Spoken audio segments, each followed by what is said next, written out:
The next is the search. That's where you look for other people to support your views or to support your thinking. And you say something like, as you reach for that Ben & Jerry's, that ice cream, you know, I was on the internet last night, and I found this man from Hoboken, Indiana, that lost 37 pounds on the Ben & Jerry's diet. So you find somebody, you find the support, and you make it happen. The next is the rationalization. And we're good at this, aren't we? The old rationalization, why it's okay to do that. You rationalize, you justify in your mind why it's okay. So you think to yourself, well, if I do 25 push-ups for every bite of ice cream that I take, then I'll break even and it'll be okay. You feel okay. And then the last that we're talking about today is the modify. You know what? I told the doctor no more fatty foods. I'm not going to eat it. I mean, that's what you want, but you have to understand, it's so important. We'll talk more about this after the break, is that this is what happened in your prospect's mind. They believe they want to make a good buying decision. They want to believe that their hard-earned dollars are going to something that's really going to benefit them.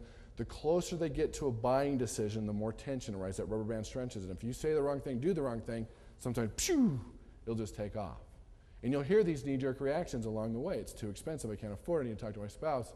I don't believe you. I read this on the internet. These things will come up again and again. And that's why it's really important to master distance. And we'll talk about more of it after a break. But people a lot of times won't tell you the truth.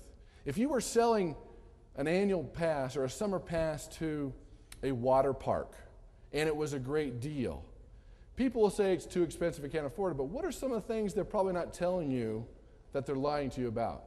What would be some of them? Can't swim? Afraid of the water? What's bigger than that? They don't want to be seen in a swimsuit. And those aren't things. So you have to be good at reading human nature to find out, is it a real objection or is it a knee-jerk reaction? And that's a big thing. We see persuaders time and time again. They're so excited because they love objections. They hear the objection and they resolve the objection, but they just said that. That wasn't the real objection. That wasn't the real objection. You have to dig deep and understand human behavior. As you know, I'm not giving you the sugar-coated version. I'm not giving you fluff.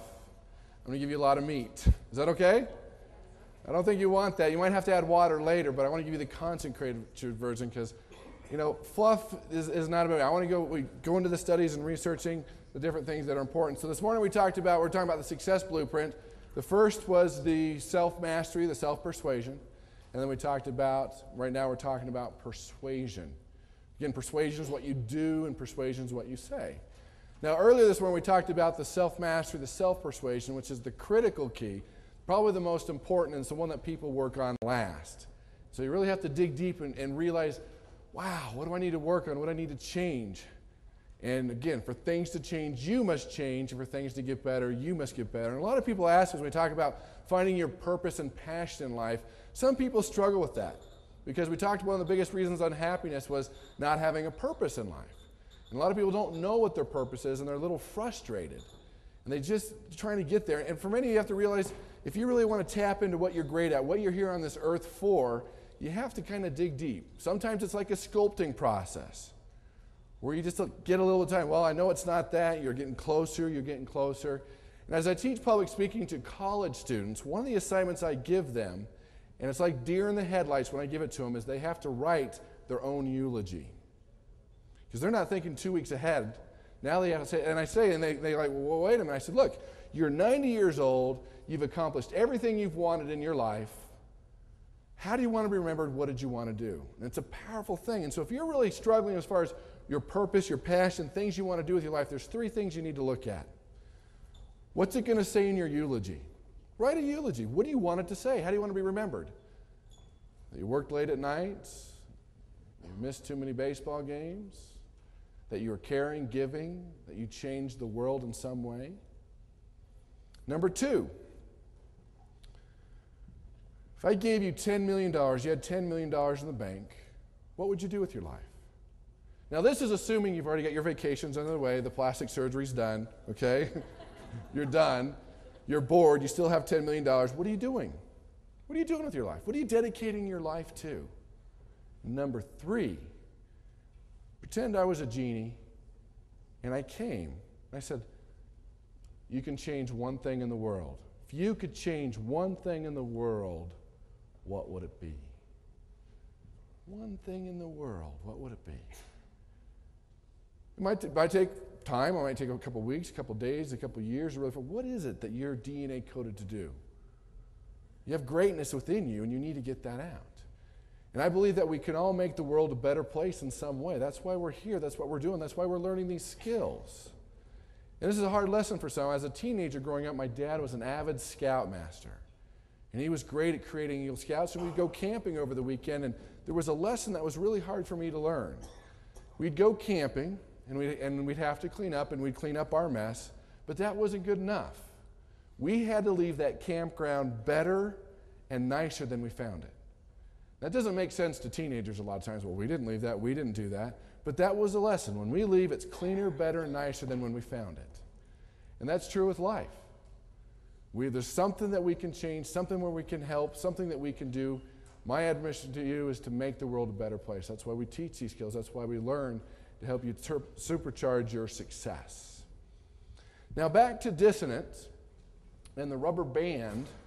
Do you see this happening in your business presentation when you talk to people? The denial, the knee-jerk reactions. Even with the Persuasion Institute, and that's a fun thing what we do when they say, well, how much does it cost? That's a knee-jerk reaction, isn't it? The fun thing with persuasion products, like, and maybe your product, you can say, well, that depends if you do or you don't do it. It's going to cost you more if you don't do it, right, because of all the lost sales, than if you do it. And we talk to people, and we go through the denial. Some people don't think they have a problem, that they're doing okay, that they're making enough money. There's the reframe. Oh, well, I don't need persuasion products right now because when I have more money, I should do it. Then there's the search. They want the testimonials and the different people. And that's why when we went out and we developed Magnetic Persuasion, we got Stephen Covey from 7 Habits of Highly Effective People, and Brian Tracy, and Robert Allen from 1 Minute Millionaire, Mark Victor Hansen from Chicken Soup for the Soul to endorse it, because people need that type of endorsement. Then my favorite is a rationalization. Oh, I'll just get the book. And that's a scary thing for a lot of people, because we've done the research. And I know you have stacks of books on your shelf already, but the statistics are these, that when you get a book, less than 1% of the people of a nonfiction book will read it and apply one thing from it. And you already know that to be true with the books that you have. So it's important as you go through the dissonance process with your product or other people's product that you know exactly where this fits in. And so what you need to do with your product, service, or idea is you go through every single one of these and you find out what those knee-jerk reactions are and how you're going to solve them and how to go through it. Very important.